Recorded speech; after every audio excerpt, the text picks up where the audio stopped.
Boa noite. Hoje vamos falar sobre a educação no período imperial. Mas, antes de adentrarmos nesse assunto, vamos falar um pouco sobre o contexto histórico. O período imperial foi um período curto, no entanto, importante para a história brasileira. Quando o período imperial inicia? Em 1822, quando Dom Pedro, até então príncipe regente do Brasil, declara o Brasil independente de Portugal. Como o Brasil imperial é dividido em 3 fases ou períodos. São eles: primeiro reinado, período regencial e segundo reinado. O primeiro reinado durou de 1822 até 1831.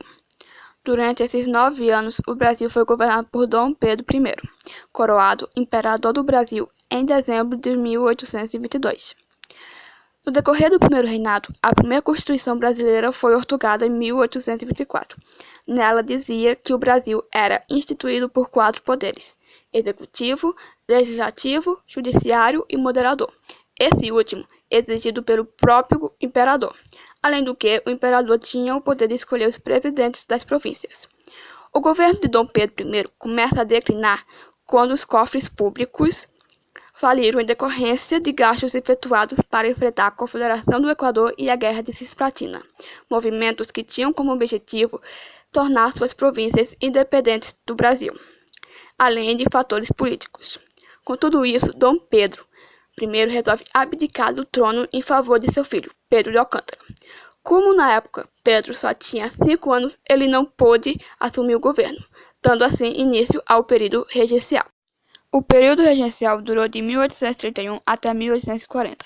Foi o período mais conturbado do Império Brasileiro, pois eclodiram muitas revoltas que reivindicavam, em sua maioria, maior autonomia das províncias.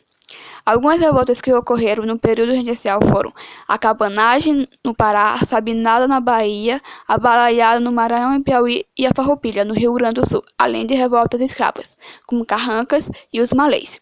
Em 1840, anteciparam a maioridade de Pedro de Alcântara, para que ele pudesse assumir o trono, com 14 anos.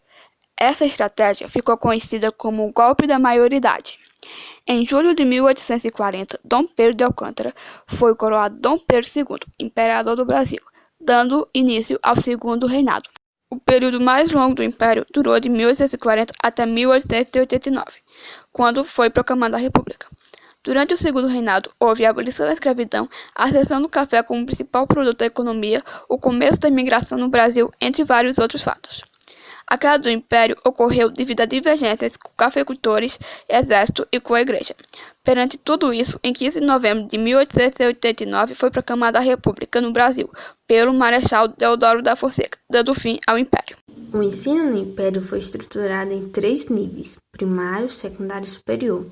O ensino primário da época, ele se caracterizava no estudo das primeiras letras, ou seja, onde o indivíduo iria aprender basicamente a ler e escrever, e neste período o acesso à escolarização era bastante precário ou até mesmo inexistente, tanto por falta de escolas quanto de professores, além das dificuldades para dar instrução das primeiras letras para os moradores dos lugares mais distantes ou até mesmo aqueles que moravam mais isolados. Na Constituição outorgada em 1824, que durou todo o período imperial, destacava com respeito à educação a seguinte forma: a instituição primária é gratuita para todos os cidadãos, mas na prática é claro que isso não se concretizava.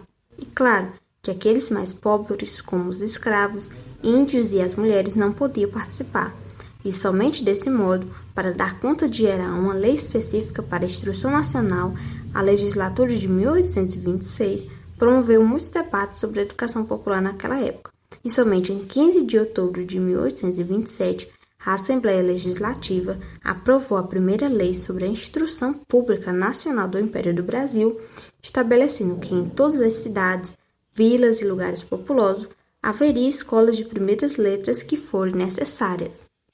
E com isso, devido às dificuldades naquela época de ter professores para dar instrução das primeiras letras, saíram os decretos para a criação das primeiras escolas normais no Brasil, tendo como objetivo de preparar os professores para oferecer a instrução de primeiras letras, e somente em 1835 surgiu a primeira escola normal no país, em Niterói.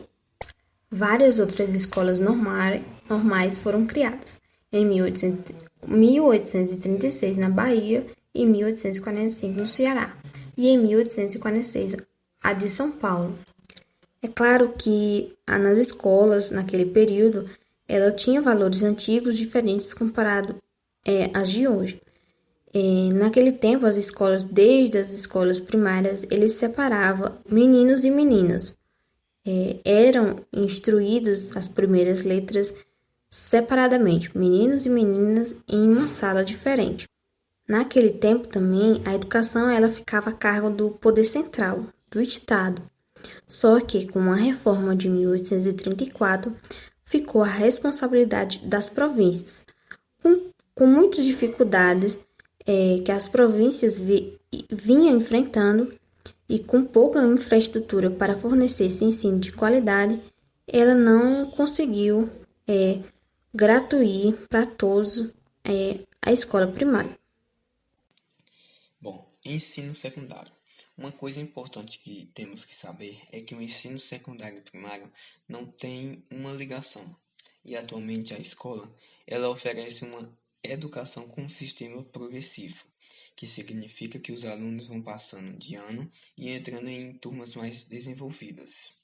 O Ato Adicional de 1834, chamado de Reforma de 34, o Estado Imperial, ele vai passar a promover e se responsabilizar apenas pelo ensino superior, e apenas o ensino elementar fica de responsabilidade das províncias.